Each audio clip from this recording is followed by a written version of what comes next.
संसद जो अरवल में आयोजन किया उसका मुख्य आज करेंगे सबके साथ मुख्य अतिथि लक्ष्मण सिंह यादव सर जो बहुजन संसद का अरवल में जो आयोजन किया इसके पीछे क्या कारण है?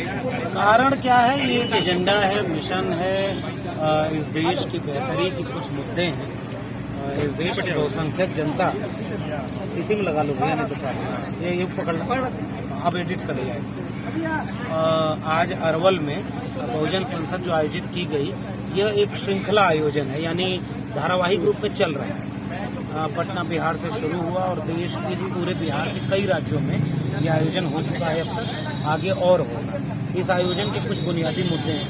इस देश में सबको सबके हिस्से का न्याय मिले, किसी भी तबके को जो ऐतिहासिक रूप से वंचना का शिकार किया गया उसकी धन धरती राजपाट इसमें बराबर की हिस्सेदारी मिले, संविधान पर जो हमला है वो खत्म हो, इस देश की तमाम सार्वजनिक चीजों को निजी हाथों में, पूंजीपतियों के हाथों में बेचा जा रहा है वो सब बंद किया जाए, इस देश में आरक्षण खत्म किया जा रहा है, सबको बराबरी का हक देने के लिए आरक्षण का प्रावधान है। ओवरऑल इस देश में सांप्रदायिक दंगे का माहौल बनाया जा रहा है, संविधान को कमजोर किया जा रहा है। जो हम इस देश के कमेरा लोग, मेहनतकश लोग, जिनके हाथों ने, पुरखों ने इस देश और दुनिया को रहने लायक बनाया, आज उनकी जिम्मेदारी है कि जब देश में चौतरफा संकट का बादल मंडरा रहा है, हम सारे लोग अपना घर परिवार बचाने के साथ इस देश को बचाने के लिए भी एकजुट हैं, संविधान को बचाने के लिए एकजुट हैं, सबको बराबरी का हिस्सेदारी मिले,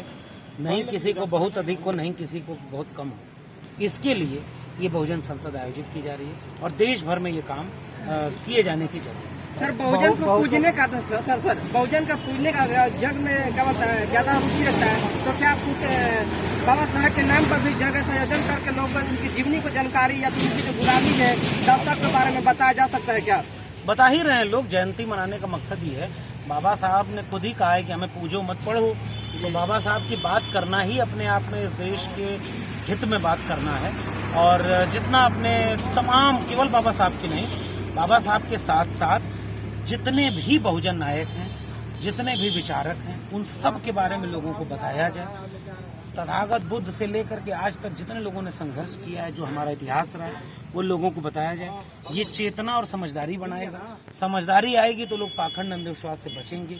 जो उनके साथ लूट हो रही है, उनके बच्चों का भविष्य बर्बाद किया जा रहा है, उसको समझेंगे तो अपने आप काम हो जाएगा। तो ये काम तो किए जाने की जरूरत है। पूरे भारत में अभी जो दौर चल रहा है कि बहुत से लोग बोल रहे हैं कि हिंदू राष्ट्र बनाएंगे, तो क्या सर भारत हिंदू राष्ट्र बन जाएगा? ये संविधान, भारत का संविधान किसी भी धर्म के मानने वाले को अपना धर्म का प्रचार करने की इजाजत देता है। लोग अपने धर्म का प्रचार करें, ये संविधान उनको मौका दे दिया है।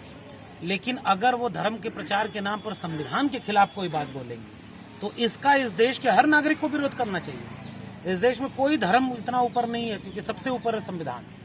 संविधान ही धर्म की इजाजत देता है। अगर धार्मिक राष्ट्र हो जाता तो संविधान में लिख गया होता तो एक धर्म वाले दूसरे धर्म को मारते, बगल में पड़ोसी देश धार्मिक राष्ट्र बना। इस देश के लोगों ने, we the people of India ने देश के संविधान को सबसे ऊपर रखा। संविधान सबसे ऊपर है, संविधान सबको हक देता है। कोई संविधान विरोधी बात करता है तो वो तो देश विरोधी बात हो गई। तो चाहे वो बाबा के नाम पर हो, कोई भी कर्म की चीज के नाम पर हो, उसका इस देश के लोगों को विरोध करता है। सर एक और क्वेश्चन मेरा सर, अभी बिहार में जो बाबा एक आए हैं, हो गया, उसी में सबका जवाब है। सर वो जो धीरेन्द्र शास्त्री आए हैं, बाबा है, जो बिहार में आते हैं बोले कि आओ मेरे पागल हो, यानी पूरे बिहार है वो सब पागल बोलना जरूरी थोड़ा है। जो एक जो चीज है, किसी को पागल बोले, ये तो थोड़ा खुद ही कमजोर है, नहीं तो ये बोल दिया। बाकी सब बिना बोले ही पागल बना रहे हैं। तो पागल केवल बाबा नहीं बना रहे हैं, पागल हर तरह से बनाया जा रहा है। मैं उससे क्या शिकायत करूं? मैं उससे संबोधित कर रहा हूं जो बन रहा है। उससे कह रहा हूं कि ये कोई देश में एक ही बाबा हुए, बाबा साहब अम्बेडकर। ये सब इसकी जरूरत नहीं इस देश में। स्कूल उस पर बात भी मत करिए।